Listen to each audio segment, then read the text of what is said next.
Si me haces el favor de firmar... ¿Te han jubilado? Están echando a la calle a todos los que hemos cumplido los 40. He dicho 40. Carmen, ¿cuánto tiempo? Siéntate. Me hubiera gustado darle la noticia ya personalmente. ¿Qué noticia? ¿Qué se la han dado, Carmen? Timay. Significa mañana. Soy una prejubilada de mierda y esta una aburrida ama de casa. Hoy no toca pilates, ¿no? ¿Dónde quieres que vayamos? A Vietnam. ¿Qué está? No había allí una guerra. Y coño, Estamos llegando a Hanoi. ¿Qué haces por aquí? ¿De turismo? más o menos.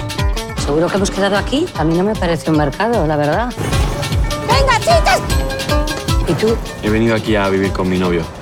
¡José Carlos! ¡Hey! ¡Espera! ¿Tendrán gluten? ¡Free gluten! Salimos en caquetas por el mundo. ¡Esto está buenísimo! Debe ser liebre. ¿Qué dice que es perro? María Medina. Ha fallecido en un accidente de coche. Soy la madre de María Medina y quiero adoptar legalmente a la niña. Esto es muy inconveniente. ¿Preparadas? ¿Qué vamos a hacer? ¡No! ¡Quiero hablar con el embajador! Carmen, que no te puedes pasear por Vietnam adoptando niños como si fueras Angelina Jolie.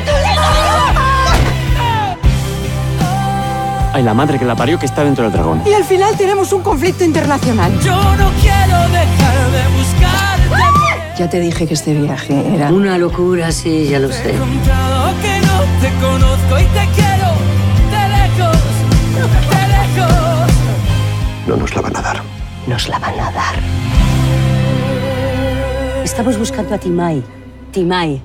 Timay. Timay. Timay. Timay.